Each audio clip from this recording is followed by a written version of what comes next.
running again. He's going to get the green light. Here he comes. Now he's on his way to third. Look at the wheels. Mike Trout on his horse. Oh, the speed kills right there. Man, that is just lightning fast. Did you see that? Absolutely love it. We are rounding the bases. Look, I made a chart. The topic of the season, the storyline heading in was the rule changes, and convince me otherwise because look at this. I mean, watching on Sunday night, I said this before. It was the fourth inning, and we were 40 minutes in. There was a time when it would have been the first inning. There's going to have to be some adjustments. What do you mean by that? Because you said it was well, if it's going to get crazy like this, right? So we were talking about this, doing the analytics and stuff. What do you value?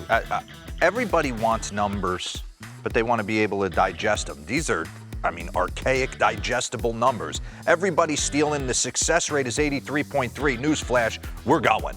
Everybody's going. 83%, we're going. My thing is maybe they might have to adjust the pickoffs. You can only pick off twice. The next one, if you don't pick them off, it's a balk. You got to you can't just allow everyone to have free reign to run now. But also, it just seems egregious. But also fans are getting into the whole pitch timer and pitch clock. Oh, they yelling it out? Yeah, do we have that? Yeah, listen to this. Watch this.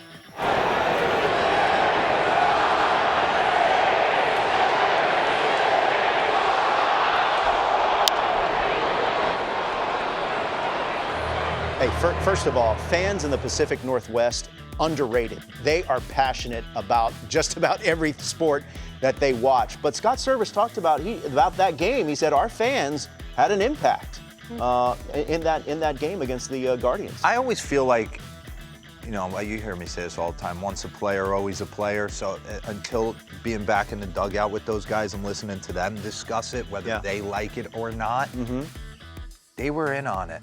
Yeah. They were like, it takes a minute to get used to, but then once you get it just feels to me, we went from A to Z, and it's like really good. But I like getting there incrementally, and it was like we just ripped the Band-Aid off and went full throttle. I don't know if like 3, 4, 5 more seconds on there would kill somebody. It just seems like there's a lot of rush. Or you said something about the ninth inning, how if a game ended. Yeah, I don't know. I'm in on it. Shaving a half hour off the game was needed, and it's working. Yeah. And it's one of the, I mean, I'll go down as one of Rob Manfred's greatest moves of all time. Yeah. I want to get your thoughts, D-Row, on Jack Flaherty. Of course, he's an X factor for the St. Louis Cardinals, because if he's right, they are a viable World Series contender. He did have some walks, 7 walks, but 5 shutout innings over the weekend against the Blue Jays. What do you make of it? Yeah, I'm with you, Robert. They are a sleeper World Series win-it-all team with some young stars to go along with to get some of the game's greats in the Arenados and the Goldschmidts of the world. The rotation, pitches to contact, right? Having Miles Michaelis around, this guy is a stud. Pitches to contact. Waino's going to give you everything he's got. But you need that one who can punch tickets. Jack has always kind of been that guy. I like listening to him. He wasn't happy with his performance. What pitcher is when you walk 7? He'd like to execute better pitches, but when he had to, he did. And I think it's something to build off of, and we've missed him. So, yeah, if he's right, they're going to have no problem with the Central. I'm sorry. I feel like they're just going to walk through that. He has this edge that the great ones have. Yep. Always wants to be great. Almost wants to embarrass you in an awesome way. They create their own, like, problems. World. In their head, right. We've seen that. Hey, meanwhile, in the AL Central, Twins, let's rock. I remember when Pablo Lopez went to this team, I thought, wow, that's so interesting. They had a nice weekend. Your early thoughts, a couple games in. I mean, early thoughts are bullpen's better, starters. I've always been on a Sonny Gray kick. I've kind of liked them. I think sometimes you put the pinstripes on and you have a couple bad starts, and everybody thinks you're a bad player, right? And just revitalize. Look at Joey Gallo. Joey Gallo is going to be a weapon. I like what Rocco's doing, leading them off. Hey, He's huge. Joey Gallo is huge. Huge. He's a big man, and he moves. And he's and a the really story good will defender. be, can we keep Buxton healthy all year? They've got him in the DH spot. Correa. No, they're a problem. Yeah.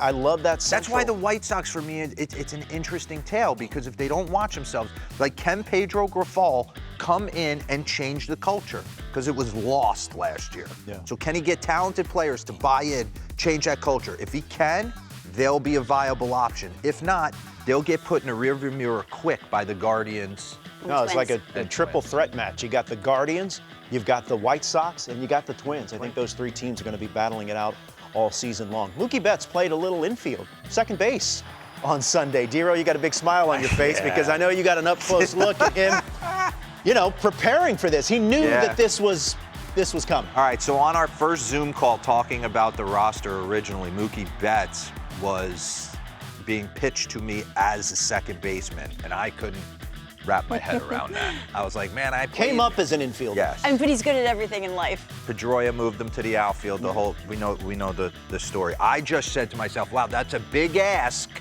to turn a double play with 50,000 people there when you don't do it on a nightly basis. I would feel more comfortable if we did have an actual second baseman on the roster to go with him. Jeff McNeil ended up moving Tim Anderson over there. But Mookie, to his credit, he could do it in his sleep. Yeah. And he could probably go play shortstop as well. Every day, his pre-workout routine, he took grounders at second and short like he was a middle infielder before he went into the outfield and did anything. He is relentless in wanting to play second base. And I'm telling you, I left there going, He can do anything he he wants. can do anything he wants. Man. He can play second, but does he have a glove with a ghost on it? No. Like Kodai Senga? Because we talked about it, we showed you the highlights. He said he was nervous. It did not look like it at all. You got to go do a ghost tape at some point. Sir. There's a ghost fork tape He was in coming. control, D-Row. He was shaky early. He said he had massive nerves, and he kind of settled his down. legs. Yeah, that's how. You don't feel them. You don't feel them? No, How can you pitch without feeling your legs? you just do it, right? You go into like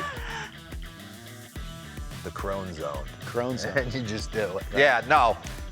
I mean, 5 years, $75 million with an unhittable pitch. He's only going to get more comfortable. Yeah. They're good.